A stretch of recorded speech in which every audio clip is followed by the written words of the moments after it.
Bon Laetitia Combel, nous sommes bien arrivés à Madrid. Comment tu te sens? Déjà bienvenue dans cette immersion Madrid Championship. Ça va.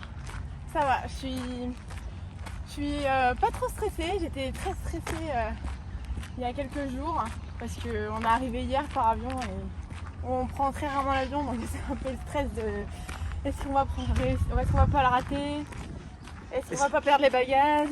Et depuis qu'on a récupéré le Airbnb, ça va, je suis détendue. Après demain matin, ce sera peut-être une autre histoire, mais pour l'instant je profite. Est-ce qu'il y a des choses que tu as changées pour cette prépa à Madrid par rapport à comment tu t'entraînes le reste de l'année? Oui, alors sur l'entraînement pur, pas trop ces derniers mois, juste ces 10 derniers jours où j'ai réduit un peu le volume, j'ai pas fait d'accès sur les rocks, ce genre de choses, et j'ai testé les woods. Ça c'est vraiment que ces 10 derniers jours, sinon c'était pareil.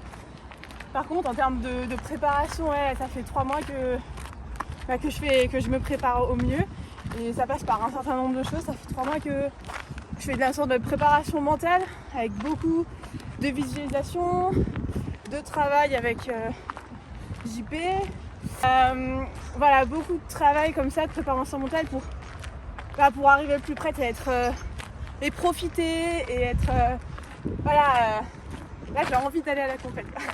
J'ai fait tout ce que je pouvais pour bien visualiser et me préparer mentalement. Ensuite j'ai mis pas mal en place d'habitudes que j'avais déjà commencé un peu à mettre en place, mais là l'objectif c'était de ne jamais sauter un jour d'habitude. Ça s'est passé par, il y avait genre 30 minutes d'étirement, de massage tous les jours pendant 3 mois. J'ai jamais zappé, mon travail neuro. Donc là voilà, l'objectif c'était vraiment d'arriver en étant prête, en étant en confiance, en ayant fait tout ce que je pouvais depuis 3 mois pour être à mon pic de forme aujourd'hui, et je pense que j'ai bien fait le taf, donc maintenant il n'y a plus qu'à quoi. Okay. Et j'ai hâte de voir si tout ce travail va payer. Enfin, j'ai hâte de voir que tout ce travail va payer. Et du coup c'est quoi l'objectif? Est-ce que tu as un objectif de perf? Est-ce que tu te concentres sur tes sensations?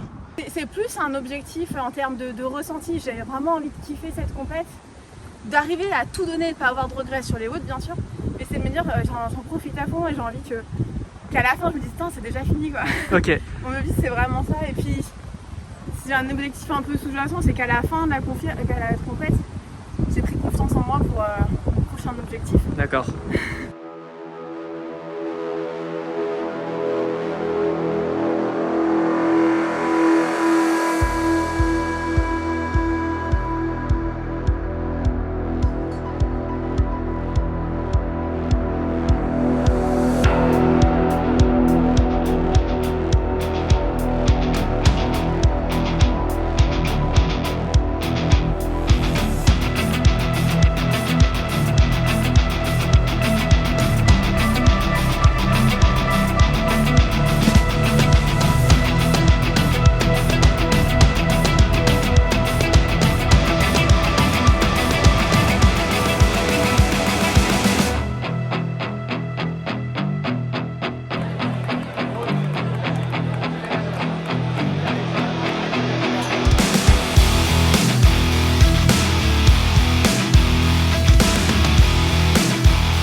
Débrief de la première journée des Madrid Championship.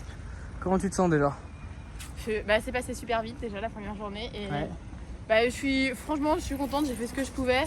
Je vais pas dire que j'ai pas des petites déceptions, mais globalement, j'apprends. On a une super zone réservée aux élites. Zone de récup avec des rouleaux, des pistolets de massage, des manchons de compression, des bains d'eau froide. Enfin, c'est calme et c'est vraiment génial entre les WOD pour se poser. Et ça c'est réservé aux élites, donc c'est cool. Et ensuite, WOD 1, donc c'était 2 km de run et ensuite 30-20-10 toast to bar et dumbbell overhead squat. Le run, je suis très contente de mon temps parce que j'ai fait mieux que l'échauffement, enfin mieux que l'entraînement et j'ai fait mieux que ce que j'avais prévu au kilomètre. Mais par contre, c'était un très mauvais classement. Ça met en lumière que je dois bosser la course, je le savais, mais je suis contente de ma performance personnelle. Et sur le 30-20-10 toast to bar overhead squat, super contente parce que je suis pas trop mal, je suis 23e sur celui-là. En partant, j'avais suivi ma strat, quels sont les toast to bar, je suis sortie dans les dernières du 8 des toast to bar, on était 20 par hit. Et après j'ai rattrapé tout le monde sur les double overhead squat parce que j'étais bien à l'aise. Donc j'ai fini dans les premières du 8, donc ça c'était super. Et donc deuxième WOD, 4 minutes pour 25 heavy double under et 4-3-2 incline, les débuts en faisant chaque clean. Et ça a été très dur parce que la heavy rope elle était vraiment lourde, pas du tout l'habitude de faire ça. Première fois que t'en faisais? Ah ouais, avec ça, ouais, c'était la première fois. Et la première série, je l'ai fait unbroken. Je sais pas si c'est une erreur, mais derrière, j'ai complètement explosé sur les débuts. Et les cleans, j'ai fait moins bien que l'entraînement sur ce WOD. J'ai validé un clean sur la série 2 à 85 et du coup, j'ai pas fait les 25 et un clean derrière. Donc un petit peu déçue de ça, mais j'ai fait ce que je pouvais, quoi. J'étais vidée des débuts à chaque fois, j'étais breakée. Donc voilà, maintenant, du coup, petite marche pour rentrer. Piste de travail, moi je sais un petit peu, mais à ton avis, quelles sont les pistes de travail après cette première journée? Parce qu'on est là pour ça. Hein. Ouais, carrément. Vraiment, il faut que je travaille mon run, une programmation run, c'est vrai qu'il y avait que ce soit les hommes ou chez les filles, il y a un très très gros niveau sur la course à pied. Ah ouais, ça courait vraiment vite. Parce que pour donner une idée, c'est peut-être pas énorme, mais j'étais à 4,25 au kilomètre en moyenne, donc voilà. Et après, l'autre piste, c'est l'endurance des épaules et du grip. Ça a mis en lumière que je suis sous fatigue avec le grip mort, j'arrivais pas à cleaner, quoi. Ok. Donc, voilà. On va récupérer.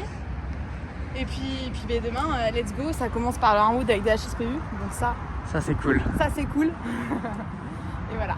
Super. À demain.